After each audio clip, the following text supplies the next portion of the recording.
Is there a foolish way to invest $1 million? Of course there is. You can foolishly invest $1 million and not get anything back. It's a really hard deal to invest $1 million foolishly and get the $1 million not only back, but with interest.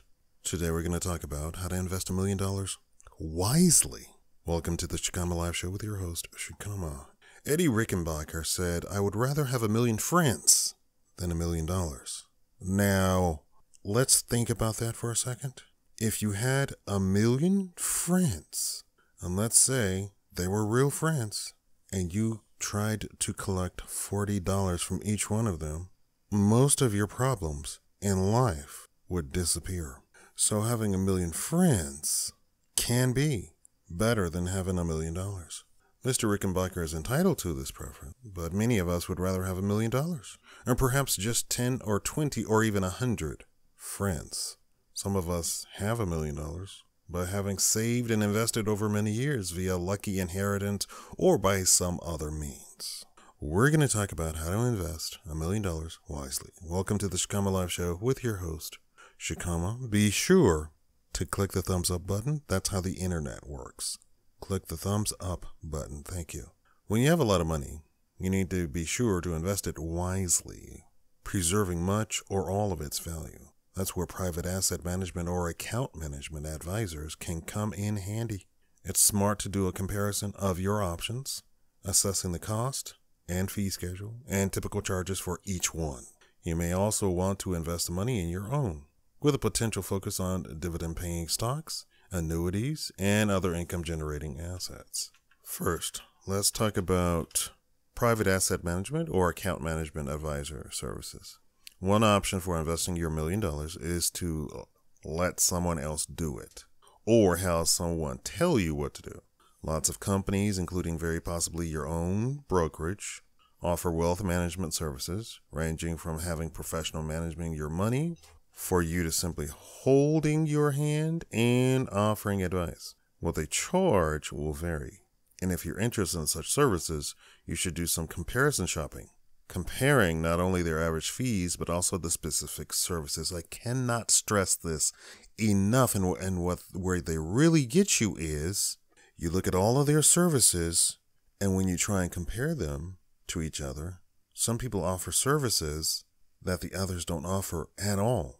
Let's say you try to compare 4 different brokerage firms or asset management services, and all 4 offer different services that are very hard to compare. That's where they get you. You have to be an expert at understanding what the service actually is, what it can do for you, what it can do in the long term, and where you need to what it can do for you in the short term also. Some companies, wealth management services, define wealth rather specifically, seeking clients with at least several $1 million. A mere $1 million might not let you even in the door. That's okay, because many services can be rather costly, charging you 1% or 3% or more of your total assets under management each year. Some do charge less than 0.5%, so it's well worth doing comparison shopping of typical charges. If you parked your $1 million with an outfit charging 1% or 2% annually, they'd be charging you $10,000 or $20,000 per year for their services. That kind of fee can sometimes be worth it if they're delivering more than that in value, but many financial pros find it hard to outperform the overall stock market. When you can earn the market's average return simply by investing in a low-cost, broad market index fund, many services charge 0.25% or less per year in fees. Be sure to also consider independent financial advisors, especially fee-only ones who have few or no conflicts of interest and earn no commission from steering you into specific investments. You can look up such pros on napfa.org. A good one can serve you quite well, reviewing your overall financial health and coming up with a plan to help you meet your financial goals, such as having sufficient retirement income. They might recommend strategies such as dividend-paying stocks or annuities, which you can read about or hear about I will be talking about that later. Next, investing on your own. There's nothing wrong with it, right? Except for if you do it foolishly. You can invest your money on your own too, of course, calling your own shots. If you're a young millionaire, you want your money to grow, and the stock market is where it's likely to grow the most quickly over the long run. One or more simple index funds could work well here. Ideally, one's focused on the broad market, such as the S&P 500 or the total U.S. or world stock market. They will likely outperform most managed stock mutual funds. There are bond index funds too. Even Warren Buffett recommends S&P 500 index funds for most investors. If you're approaching retirement, you'll be more interested in preserving that $1 million or deploying it in ways that will generate income. So make sure that you become an expert and understand every asset that you're invested in. Is it going to generate income? Is it going to grow? Does it pay dividends? Consider dividend income next. Another good option for wisely investing $1 million or a significant portion of it is to buy dividend-paying stocks. It's true that dividends are nearly guaranteed, but if you stick with healthy and growing companies that have a good track record of paying dividends and you spread your money among a bunch of them, you'll likely do well over the long run.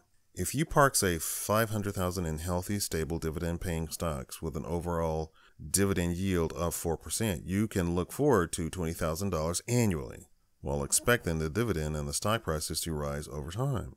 Put the entire $1 million into dividend payers and you might enjoy $40,000 or more in annual income.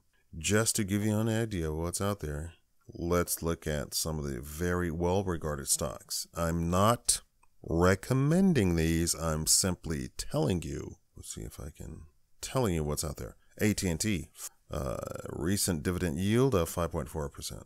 National Grid, 4.6%. General Motors, 4.2%. Chevron, 4.2%. Pfizer, 3.8%. General Electric, 3.7%. Cisco Systems, 3.6%. Phillips 66, 3.4%. Novartis, 3.3%. Procter & Gamble, 3.1%. Next, invest in annuities. Another smart way to invest $1 million, or a big portion of it, is in an annuity or two or three. Since an annuity is only as reliable as the company paying it, it's wise to divide your annuity investment among several top-rated insurance companies to minimize any risk. And I would recommend that you look at where these companies are located throughout the nation, right? You don't want to invest in an insurance company in California, right? You know what I'm saying?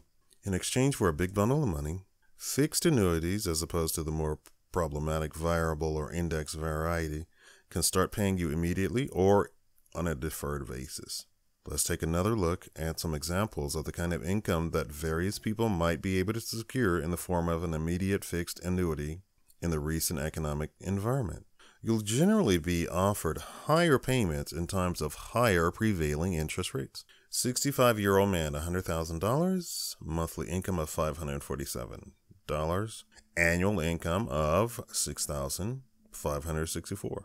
70-year-old man, $100,000, monthly income of $633, annual income equivalent of $7,596. 70-year-old woman, $100,000, $585, $7,020.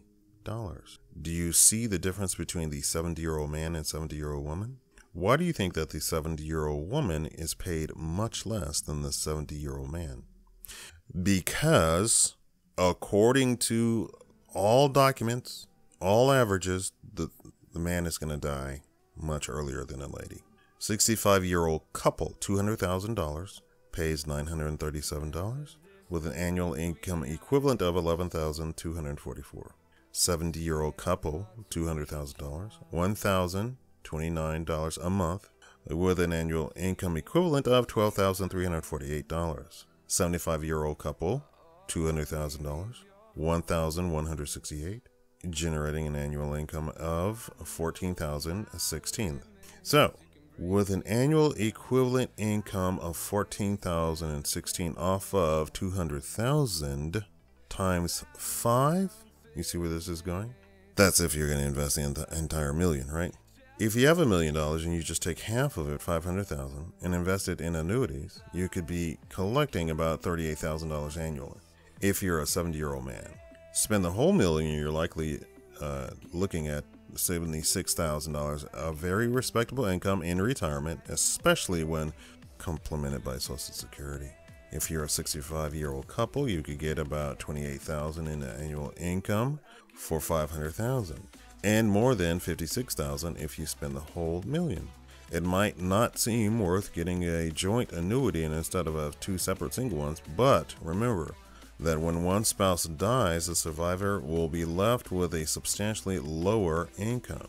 A joint annuity can keep payments steady until both parties die. If you're fortunate enough to have $1 million, invest it wisely so that it lasts and serves you well, perhaps even continue to grow over time.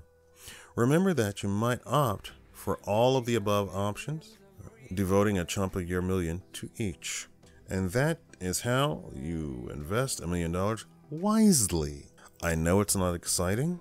I know you're not, it's not getting Google at the first day or Facebook at the first day of the IPO. But we're talking about you're going to grow steadily. Now, there was some exciting things in this. Who knows what the stock market can do, right? It has its crashes, but it also has its peaks. So you want to be there. Thank you for watching. Please press the like button. You can invest in Shakaama at patreon.com/Shakaama. I will be doing more financial videos over there for all of my wealthy subscribers. Thank you for watching.